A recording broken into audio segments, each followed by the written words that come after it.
Okay.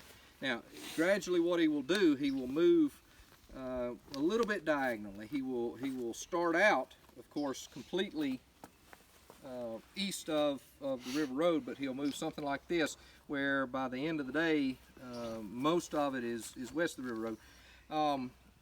McCook, of course, is told to move out the Corinth Road, and Crinton is supposed to fill in the middle. But what's the river road and the Corinth Road doing? They are diverging. So as McCook goes here and Nelson goes here, the gap is widening here, and Crinton is having a real hard time keeping alignment here. Plus, he's getting into all this mess of the Hornet's Nest. You all know about the Hornet's Nest and how yesterday, April the 6th, it was just terribly confusing, and the impenetrable undergrowth and all that. Buell's forces, I don't know if it's a difference in terminology or whatever, semantics from these Iowa boys that defended the Hornet's Nest on the first day, till you get into some of McCook's people and Crittenden's people, Kentuckians or Ohioans or whatever. All of Buell's people talk about this impenetrable undergrowth of the Hornet's Nest as a chaparral. You remember the high chaparral and all that. They call it a chaparral, like a dent sticking in all that kind of stuff. So you don't see that on the first day terminology. At any rate, Crittenden gets bogged down in all that, but there are gaps developing here, and in fact, Grant will have to send in portions of the Reserve Army of Tennessee. 8th Illinois, 18th Illinois, and some of those guys from McClernand's division to fill some of those gaps, and they'll show up here around Review Field. So just want to kind of show you that on the map. The other thing that's kind of notable here, let's walk on up to Trey Booth's brigade.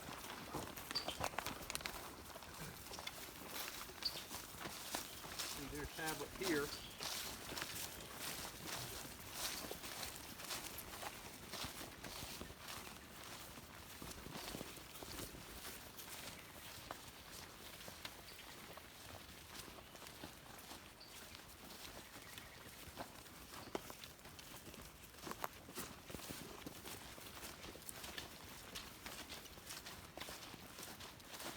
Just a couple of days ago, they were talking about heavy thunderstorms, 100%, and all that. So far, so good. Great. That's yours. By Dixon is what. Now we're going to talk. Trey Booth's brigade, what does it say, timing 10:30 a.m., engaged here until 10:30 a.m., back to the left and so on. Again, part of Breckinridge's Corps, all three brigades together here fighting. Now, if you look who they're fighting across the field there, you will see the first line of monuments, starting with these Iowa monuments across the Corinth Road, that being the 7th that you can see on the other side of the ridge there. The closer one by the road is the 2nd Iowa, and then you get into these Illinois units, 7th and 57th, I believe, 58. 58, yeah. That is part of Tom Sweeney's brigade, and the rest of it is held in reserve. Those are first day positions. The next group back, this Ohio monument and then the Indiana one over here, is part of Lovell Rousseau's brigade. That's getting into your Chickamauga and Stones River and stuff. That's Buell's forces.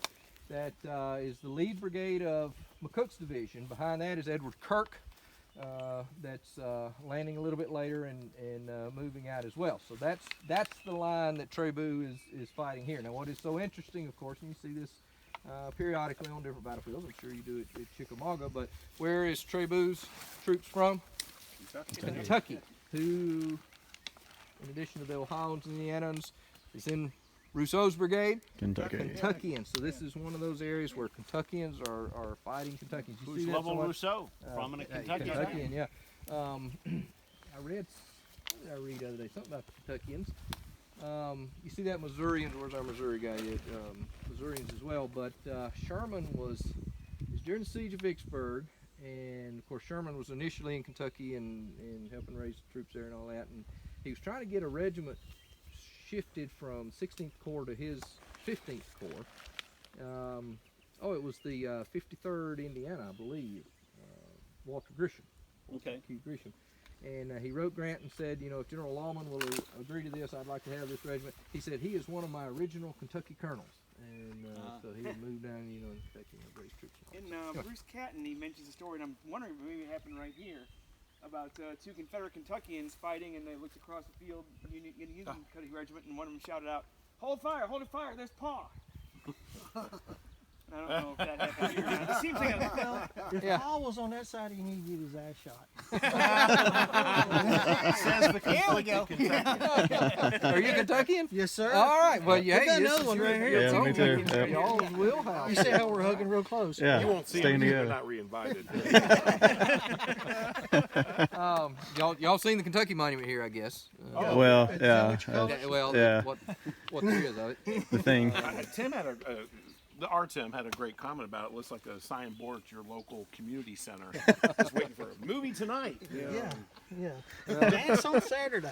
I always think we were out there. Charlie, anytime I did tours with Charlie Rowland, he would want us to go by the Kentucky Monument, of course. And I think he was here for the dedication and helped write the text for it and all that. But he wanted to get everybody out by the Kentucky Monument and all that. And we were right there. It's the funniest thing in the world. Y'all don't know who Charlie Rowland is, don't you? The Albert Sidney Johnson biographer. He's another Ed Bars. He's like 100 years. He just turned 100 years old. Yeah. They just celebrated his 100th birthday. Good guy. He we've done several tours together, and in fact, when the Corinth book came out, he emailed me and said, "Really enjoyed, great job. Really enjoyed the book and all that." He said, "I learned to do the Charleston in Battery Robinette." He's from Corinth, or had family in Corinth, or something. Anyway, we were at the Kentucky Monument, and he was actually, this was the sesquicentennial in 2012. He stopped doing tours now and so on, but they were kidding me about 50 years from now at the 200th anniversary I'd still be doing tours and all that, you know, and I just kind of blurted out. I said, "Well, Professor Rowland's still going to be doing, I mean, he's 90-something years old and doing tours," and I was just kidding, you know, and he looked at me and he said, "I don't even buy green bananas." So.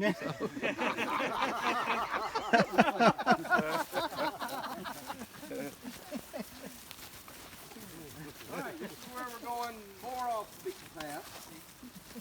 Actually, I'm not afraid to admit that I need a little help. Can I borrow your map there just to make sure we're